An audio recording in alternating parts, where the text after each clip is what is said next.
አንድ መሪ ወይም ደግሞ አንድ እረኛ መንጋውን በትኖ ጥላ ስር አይተኛም ለሚባል መንጋዎቹ ሊመገቡ ሲሄዱ እነሱን የሚበላ አንበሳ አለ፣ ጅብ አለ፣ ብዙ አራዊቶች አሉ መንጋው እንዳይበላበት። ስለዚህ መልካም እረኛ ትውልዱ ሁሉ ህዝበ ክርስቲያኑ ሁሉ ኢትዮጵያ ውስጥ ስግደትን እየሰገደ አዳራሽ ላይ መቀመጥ ማለት ምን ማለት እንደሆነ አላውቅም። ድንገት ለቤተ ክርስቲያኗ አዲስ ስለሆንኩ ሊሆን ይችላል እንጂ ቤተ ክርስቲያኗ ሁሉም መንጋው የለ እረኛው የለ፣ ሁሉም ክቡር ለሚገባው ጉልበት ሁሉ ለክርስቶስ ኢየሱስ ይንበረከካል ለሚለው ሁሉም እየተንበረከከ እማማቱን እያሰበ የሚጸልይበት ዘመን ነበር፣ ጊዜ ነበር። ያን ሰዓት ላይ መንጋ ሳይሆን እረኛ ነኝ ያለው አባት እንደ ፕሮቴስታንት ወይም እንደነ እዩ ጩፋ ቸርች ወይም እንደነ ዮናታን አክሊሉ ቸርች አዳራሽ ውስጥ ምእመኑም ሆነ መሪው መገኘት የለበትም ብዬ አስባለሁ። ይሄ የመጀመሪያ ሀሳብ የሰጠሁት ሀሳብ። ከዚህ ጋር በተያያዘ ግን ፍኖተ ጽድቅ ላይ ሲመጣ ምንድን ነው ምላሽ የሚያስፈልገው ከተባለ አሁንም ከአባቶች ነው የምንጠብቀው። እኛ ተነስተን እንትና ይውደቅ እንትና ይነሳ ልንል አንችልም።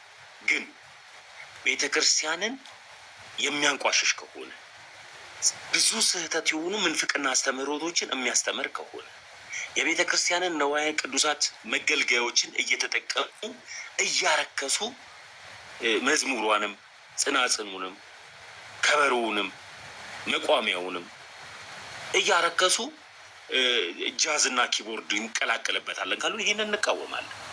እንደ አንድ ክርስቲያን አንተ ልክ እንዳልከው በደቦ ተነስተን ፊርማ አሰባስበን አባቶች ጋር እናስገባለን። ይህ የኦርቶዶክሳዊ ጉዳይና ጉዳይ ብቻ። ለኦርቶዶክሳዊ ጉዳይ ኦርቶዶክሳዊ ወጣት በቂ ነው። ፍኖተ ጽድቅ የዮናታን አክሊሉ ቸርች አይደለም ነው።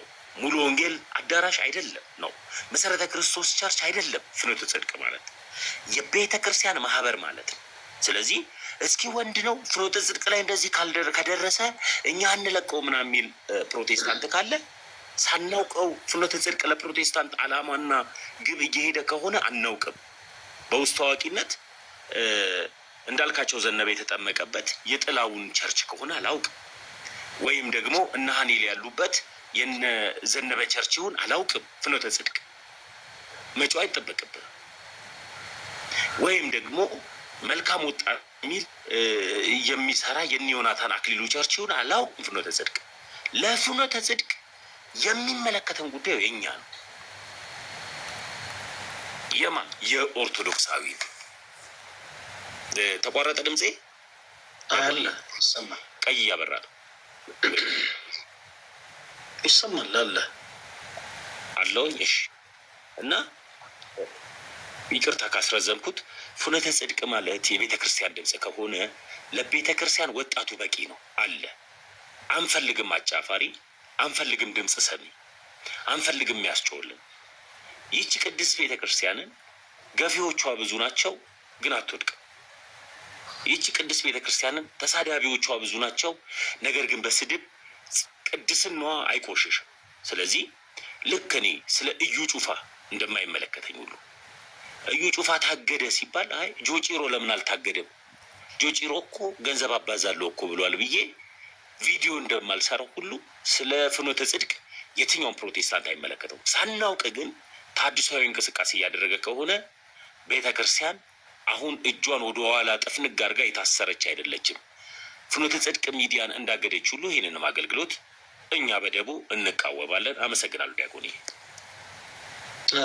ተሙ፣ በጣም እናመሰግናለን። በጣም አጠር ባለመልኩ አሪፍ ሀሳብ ነው ያነሳው።